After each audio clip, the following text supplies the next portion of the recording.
नमस्कार। जय जय राम, जय सिया राम, जय हो बागेश्वर धाम सरकार, जय हो हनुमान जी महाराज। मेरे प्यारे सभी दर्शकों, आज के इस वीडियो में एक बहुत ही सुंदर जबरदस्त वाकया मैं लेकर के आया हूँ कि एक कुत्ता आखिर उसने एक भगवान के भक्त की लाश के साथ में ऐसा क्या काम करता है कि जिसको जान करके वाकई आपका कलेजा फट जाएगा, आपकी रूह कांप जाएगी। इसलिए आप इस कहानी के अंत तक अवश्य ही बने रहेंगे। मुझे पूरा विश्वास है कि यदि आप इस कहानी के अंत तक बने रहेंगे तो आपके जीवन में बहुत कुछ ऐसी नई चीजें सीखने को ही मिलेगी। यह कहानी बहुत ही ज्ञानवर्धक कहानी है, बहुत ही मोटिवेशनल भी है। इसलिए यदि आप इस कहानी के अंत तक बने रहते हैं आपके लिए केवल सकारात्मक विचार कुछ ना कुछ तो मिलते ही मिलते हैं। तो बस चलिए हम लोग इस कहानी को अब बिना देरी के शुरू ही कर देते हैं। तो एक बार की बात है कि एक गांव में एक छोटा सा परिवार, माता पिता, बस दो ही थे, पति पत्नी। पति इस दुनिया से छोड़ करके चला गया था, लेकिन जब उस पत्नी ने एक छोटे से नन्हे मुन्ने बच्चे को जब जन्म देती है, जन्म देते ही समय उसकी स्थिति बहुत ही नाजुक हो जाती है और वह स्त्री भी इस दुनिया से छोड़ करके चली जाती है। बेचारी उस छोटा सा बच्चा पैदा होता है, उसका पालन पोषण कौन करेगा? लेकिन बगल में ही के कुछ आस पड़ोस के लोग थे, वे लोग जो है उस बच्चे के पालन पोषण करते हैं। अब जो लवारिस बच्चे होते हैं उनका पालन पोषण कौन करता है आप खुद सोच सकते हैं। और इसकी बारे में हकीकत तो वही बताएगा एक्चुअली जिसके माँ बाप होते ही नहीं, जिसके पालन पोषण माँ बाप ने नहीं किया होता है, किसी अगल बगल के लोग ने किया होता है। बस ठीक उस बच्चे का भी वैसे ही हालत थी। गांव के गलियों में घूम घूम करके कोई इधर से खाना दे दिया तो कोई इधर से दो रोटी दे दिया, तो इधर उधर से घूम घूम के उस बच्चे का पालन पोषण किया। किसी ने अपने बच्चे जैसे उसको माना ही नहीं। लेकिन वह बच्चा बहुत ही नेक दिल का था, बहुत ही अच्छा था। उसके अंदर कोई भी ऐसा वैसा बदलाव नहीं आया। वह पढ़ा लिखा तो नहीं, क्योंकि उसकी कोई अपना माँ ही बाप नहीं था, कोई उसका परवरिश करने वाला ही सही से नहीं था। लेकिन जैसे भी किसी भी तरीके से समय जैसे जैसे गुजरता है वह लड़का धीरे धीरे बड़ा होता है। बड़ा होता है तो काफी होनहार होता है, सुंदर भी होता है, सब कुछ होता है, जानने समझने वाला होता है। और बस गांव वालों ने क्या किया, उस लड़के की शादी एक बहुत ही खूबसूरत लड़की से हो जाती है। लेकिन वह भी लड़की काफी गरीब रहती है। लेकिन चाहे जैसे भी हो वह लड़की बहुत ही नेक दिल की थी और वह लड़का, दोनों लोग एक घर में, छोटे से घर में थोड़े बहुत मजदूरी करता और वह उसी से अपना रोजी रोटी चलाता। लेकिन जब उसकी पत्नी आ जाती है, वह शादी विवाह कर लेता है उस लड़की से, तो वह लड़की इतनी खूबसूरत थी कि वह हमेशा अपनी पत्नी के खूबसूरती के पीछे ही दीवाना रहता था। वह अपने पत्नी से इतना प्यार मोहब्बत करता था कि हर वक्त उसके साथ काम करना, उसके साथ बोलना, उसके साथ बैठना, वह अपने पति से दूर नहीं जाना चाहता था। और वह अपने पत्नी से इतना प्यार करने लगा कि वह अब तो बाहर जो काम पर मजदूरी करने जाता था कभी कभी, अब तो वह भी नहीं जाता। उसकी पत्नी कहते, अरे जी आप ये क्या कर रहे हैं? पहले तो थोड़ा बहुत जाते थे, मजदूरी भी करते थे, थोड़ा बहुत पैसे भी होते थे और खाने पीने में कोई कमी तो नहीं होती थी। लेकिन अब आप तो देखिए यहाँ पर ना तो आप मजदूरी करने जाते हैं, ना तो बाहर जाते हैं काम करने जाते हैं। अरे ऐसा कैसे हो सकता है? कब तक हम लोग ऐसे रहेंगे? आप क्यों ना आप इस नगर को छोड़ करके कहीं दूर देश दुनिया में जाते, वहां पर अच्छे खासे पैसे कमाते, घर बनता, सब होता, अच्छे खासे से करता। वो लड़का का तक, नहीं जी मैं तुम्हें छोड़ करके नहीं जा सकता, मैं तुमसे बहुत ही बेइंतहा मोहब्बत करता हूँ, प्यार करता हूँ, मैं तुम्हारे बिना अपने कैसे को गुजारूंगा। ये बातें मत कहो, सब कह लो लेकिन मेरे को ये सब बातें बस मत कहो। वह भी जो उसकी पत्नी थी अपने पति से प्रेम करती थी, लेकिन वह वास्तविकता समझती थी कि हाँ बिना पैसे के कुछ होने वाला नहीं है, जब तक आप काम नहीं करेंगे तब तक कुछ नहीं होगा। लेकिन कैसे भी वह लड़का जो था अपनी पत्नी की बातों को इग्नोर कर देता था, हटा देता था। कहते क्या जी तुम हमेशा बाहर जो बार बार कमाने की जाने की बात करते, क्या तुम चाहती हो? अरे मैं तुम्हें छोड़ करके नहीं रह सकता, मैं तुमसे कितनी बार बोलता हूँ, मेरे को बस बाहर जाने को मत कहो, बाकी कुछ भी तुम कह लो, मेरे को सब मंजूर है। वह बेचारी कह करके थक गई होती है। और एक बार उसने डिसाइड कर ही लिया कि चाहे जैसे भी मैं अपने पति को बाहर भेज करके ही रहूंगी। वे जाएंगे बाहर, पैसे कमाने जाएंगे तो पैसे भेजेंगे, फिर जो घर की स्थिति धीरे धीरे ठीक हो जाएगी और हम लोगों के पास पैसे भी होंगे। और उसने मन में रात के समय में डिसाइड किया कि मैं अपने पति को 1 साल के लिए किसी भी तरीके से बाहर भेज करके ही रहूंगी। वह सुबह होती है, खाना खाने के बाद जो है वह पत्नी अपने पति को कहती कि मेरे सर पे कसम खा करके कहिए कि मैं जो कहूंगी आपको करना होगा, क्योंकि यदि आप मुझसे प्रेम करते हैं, प्यार करते हैं, तो आपको मेरा कहना मानना ही पड़ेगा। और पति कहता है कि हाँ जी, मैं तो तुमसे बहुत प्रेम करता हूँ, और ये सिंपल सी बात है, और कसम खाने की क्या बात करती हो? लो, मैं कसम खा कर कहता, बोलो क्या करना है? वह कहती कि आप मेरे सर पर रख लिए हैं, सोच लीजिएगा, कसम तोड़ना नहीं है। उसने कहा हाँ। अरे बोलो क्या बात है? वह स्त्री, उसकी पत्नी कसम दिला करके कहती है कि देखो जी, आपको, अगर आप मुझसे प्यार करते हैं तो मेरे प्यार को साबित करना पड़ेगा। अगर आप मुझसे प्यार करते तो साल भर के लिए, पूरे के पूरे 1 साल के लिए आपको घर छोड़ करके बाहर कमाने के लिए जाना पड़ेगा। यदि आप मुझसे प्यार करते तो यही प्यार का जो आपका इंतजार, परीक्षा है। वो लड़का कहता कि लो, अब तुम यही चाहती हो और इसके लिए तुमने कसम दे दिया, तो अब तो मेरे को जाना ही पड़ेगा। ठीक है, लेकिन क्या मैं तुम्हारे बिना कैसे रह सकता हूं? उसने कहा सोच लीजिएगा, अब ये मोह माया की जाल यहां पर मत फैलाइए, अब आपको घर तो छोड़ना ही पड़ेगा। बस वह लड़का प्लान बना लेता है, सामान पैक कर लेता है बाहर जाने के लिए, और वह अगले दिन ही वह अपने पति को बाहर भेज देती है। वह तो बाहर चला जाता है, आंखों में आंसू लिए अपनी पत्नी की याद में बेचारा वह रास्ते भर रोता हुआ, बिलखता हुआ अपने पत्नी की याद में वह बेचारा घर छोड़ देता है। लेकिन इधर जो यह इसकी पत्नी थी, वो तो खुश थी कि चल ठीक है, मेरा पति बाहर तो गया, अब कुछ पैसे कमाएगा। लेकिन जैसे ही एक दिन बीतते हैं, उस स्त्री को भी, उसकी पत्नी को भी उसकी याद आने लगती है, उसकी याद सताने लगती है, उसकी कमी महसूस होने लगती है, क्योंकि आज तक उसका पति उसको छोड़ करके कहीं गया तो नहीं था। इस कारण से पहला बार उसका पति उसे छोड़ करके गया, इसलिए उसकी याद उसे बहुत सताने लगी। वो बैठ करके रोने लगी, बिलखने लगी कि मैं अपने पति से कैसे बात करूं, कैसे कांटेक्ट करूं, किस तरीके से मिलूं, कुछ भी उसे समझ नहीं आता है। वह रोती है, बिलखती है 2 दिन 3 दिन, लेकिन अपने आप को एडजस्ट करती है, मनाती है कि मैंने ही तो अपने पति को भेजा है ना, अब तो वह वापस भी नहीं आएगा, अब मैं उसे कैसे मिलूंगी, कैसे बातें करूंगी, उसे कुछ भी समझ नहीं आता। लेकिन क्या करे, उसे तो अब जो है अपने मन ही को ही समझाना पड़ता है, और किसी तरीके से उस घर में अकेले रहती है। घर में अकेले थी, अच्छा नहीं लगता था। वो मन ही मन अपने पति की कमी को महसूस करती थी। ऐसे धीरे धीरे करते करते 1 महीने बीत जाते हैं, 2 महीने बीत जाते हैं। उसका पति कमाता है, पैसे भी भेजता है, चिट्ठी भी भेजता है, सब करता है, खोज खबर लेता है, बातचीत इस तरीके से होती है, क्योंकि पहले के जमाने की बात है और उसमें कोई फोन कॉल्स नहीं होते थे, बस चिट्ठी से बात होती थी और पैसे उसको मनी ऑर्डर कर देता था, उसके पैसे मिल जाते थे। अब तो इसके पास पैसे भी हो गए, धन दौलत भी हो गए, जमीन जायदाद, मतलब अच्छा खासा पैसे इसके पास हो गए। ऐसे करते करते कुछ समय बीत जाते हैं, 6-7 महीने। लेकिन उसको जब पति की इतना याद आने लगती, पति की कमी उसको महसूस होने लगती है, अब उसकी मन का जो ख्वाहिशें होती है वह जागने लगती है, क्योंकि जो अंदर का शैतान होता ना एक दिन उसको बार बार परेशान करता था। जब वो रात के समय सोती थी तो उसके जो अंदर का शैतान था उसको बार बार मजबूर करता था, क्योंकि उसके ख्वाहिशों को पूरा करने के लिए वह बहुत ही बेचैन हो जाती थी जब अपने पति को रात के समय में याद आती थी। बस उसके अंदर का शैतान उसके साथ हावी हो जाता था, और आखिर वह शैतान जो कामयाब हो ही जाता है, और बस वह औरत जो है अपने पति के साथ में जो ख्वाहिशें पूरा करते थे, उस ख्वाहिशों को पूरा करने के सर्च में लग जाते कि कौन मेरी ख्वाहिशों को पूरा करेगा। लेकिन उसी किसी औरत के माध्यम से, किसी माध्यम से पता करती है कि इस गांव से कुछ दूरी पर जो है एक जो है तबायब का घर है। अगर वह उस तबायब के पास जाती है तो वह अवश्य उसकी कुछ ना कुछ तो सहायता करेगी, और वह दिन के समय में गली मोहल्ले के लोगों से बचते छुपते और वह जो है उस तबायब के घर पर पहुंच जाती है।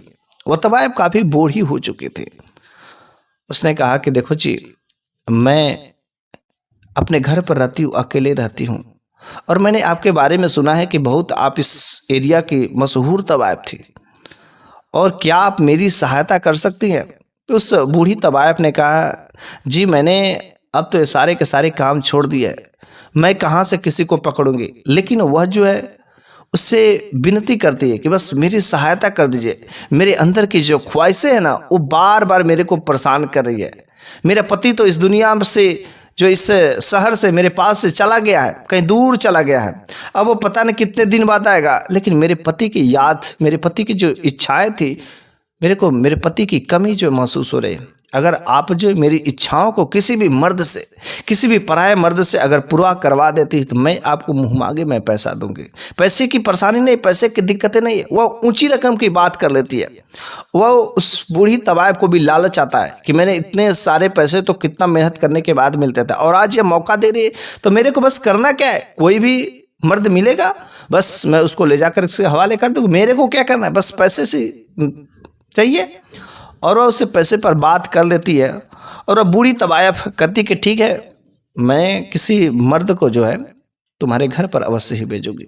अब वह बूढ़ी तवायफ जो है किसी पराया मर्द को, किसी नौजवान मर्द को ढूंढने लगती है। ढूंढते ढूंढते ढूंढते जो है वह एक जंगल की तरफ चल जाती है, लेकिन उसे कोई उस हिसाब से मर्द नजर नहीं आता है। बेचारी वह बड़ी परेशान हो जाती कि आखिर अब क्या होगा। लेकिन रात्रि का समय हो जाता, और रात्रि का जब समय हो जाता तो वह ठहरने का व्यवस्था ढूंढती। आखिर मैं रुकूं तो रुकूं कहाँ, कहीं पर तो कोई नजर नहीं आ रहा है। अब जब ठहरने का उसे कोई व्यवस्था नहीं दिखता तो वहीं पर जो पास का एक जो छोटा सा जो है गुफा टाइप का नजर आता है, और ऐसा लगता है वो किसी का मानो घर है।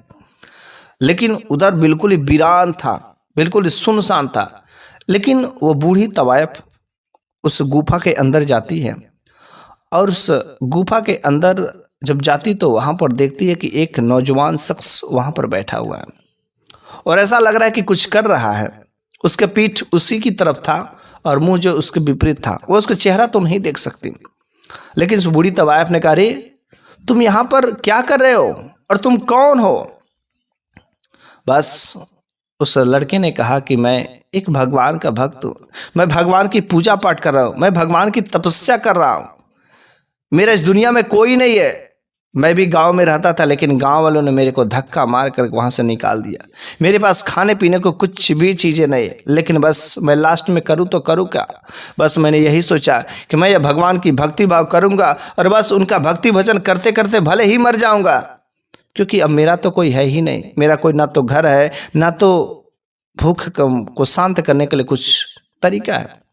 उस तवायफ ने कहा कि अगर तुम मेरी बात मानोगे तो मैं तुम्हें पनाह दूंगी, तुम्हें रुपये पैसे भी मिलेंगे, तुम्हें खाने पीने का भरपेट भोजन भी मिलेगा, जो इच्छाएं होगी सारे के सारे जो इच्छाएं तुम्हारी पूरी की। बस मेरा एक काम करना होगा।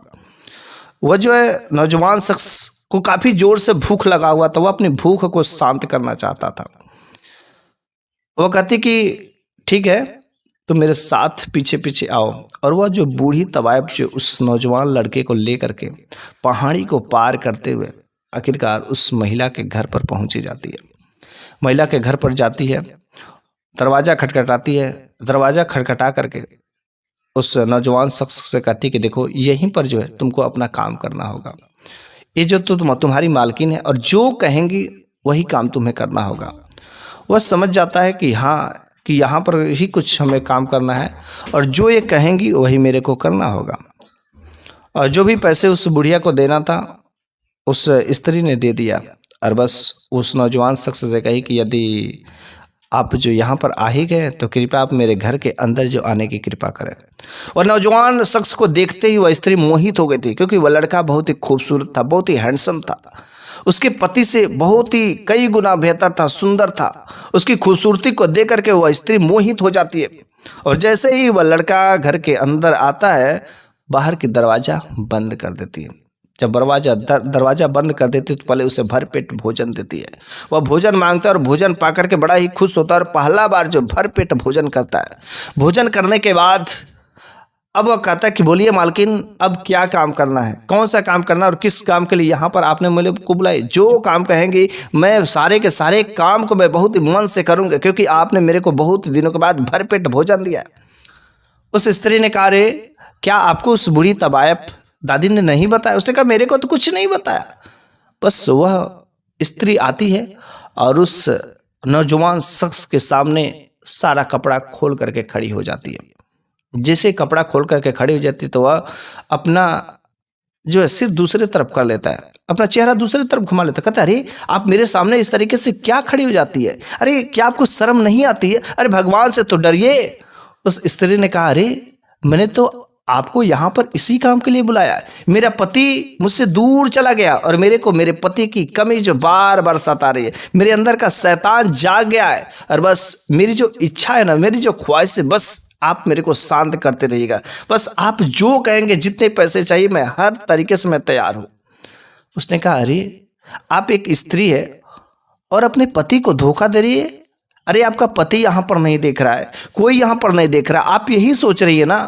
वह स्त्री कहती, अरे यहाँ पर कोई नहीं है और किसी से डरने की बात नहीं, कोई देखने वाला नहीं है, बस आओ जल्दी से हमारे गले लग जाओ, हमारी प्यास बुझा दो, जो कहोगे सारे के सारे काम करेंगे, बस कितने दिन हो गए हैं। ऐसे वह कह कर करके उसे दावत देती है। लेकिन चूंकि वह भगवान से डरने वाला था, वो कहता है कि नहीं, मैं ऐसा गुनाह हरगिज ही नहीं कर सकता। अरे कम से कम यहाँ पर कोई नहीं दिख रहा है कि इंसान से नहीं डरे, लेकिन उस भगवान से तो डरो जिसने तुम्हें और हमको बनाया है। कम से कम उससे तो डरो, उसके न्याय में कभी कमी नहीं होती है। मैं एक काम हरगिज ही नहीं कर सकता, चाहे कुछ भी हो जाए। वो स्त्री कहती है, सोच लो, अगर यहाँ पर मेरे साथ तुमने मेरी इच्छा को नहीं पूरा किया तो यहाँ पर मैं हल्ला कर दूंगी, जोर जबरदस्ती कर दूंगी और लोग तुम्हें मारेंगे, पीटेंगे। उसने कहा, अरे मैं भले ही मैं मर जाऊंगा, लेकिन तुम्हारे साथ में नीच हरकत, ऐसा गुनाह, ऐसा गलत काम नहीं कर सकता। मैं भगवान से डरने वाला हूं, भगवान देख रहा है, भले ही मैं मर जाऊंगा, लेकिन यह गुनाह तो नहीं कर सकता। उस स्त्री ने उस लड़के के साथ में जबरदस्ती जो है करनी चाहिए, लेकिन वह लड़का अपने आप को बचाने के लिए भगवान से डरने वाला था। वह अपने आप को बचाने के लिए बगल में पास में छुरी रखी हुई थी और चाकू से उठा करके अपने गर्दन पर वार कर देता है। बस गर्दन पर वार करते हुआ लड़का तुरंत तो वहीं पर गिर जाता है और तड़प करके मर जाता है। वह स्त्री सब चीज को देख रही है सामने। वो कहती, अरे ये कितना मूर्ख है, कितना पागल है, यह अपना जान ले लिया। हाँ, कितना मूर्ख है, इसको इतना अच्छा ऑफर मिला। उस लड़की, उस स्त्री के अंदर कोई भी डर नहीं होता है, लेकिन हाँ इसे इस चीज का डर होता है कि हाँ ये जो अब तो यह मर गया, इसकी लाश का मैं करूँ तो करूँ क्या। बाहर मैं अगर किसी को ले फेंकती हूँ, कहीं पर फेंकती हूँ, तो शायद इसका पोल कहीं ना कहीं खुल जाएगा। क्यों ना इसको मैं उठा करके अपने घर के एक कोने में ही इसको जमीन के अंदर दबा देती हूँ, फिर उसके ऊपर से मिट्टी रख देंगे, धीरे धीरे सड़ जाएगा, खेला खत्म हो जाएगा।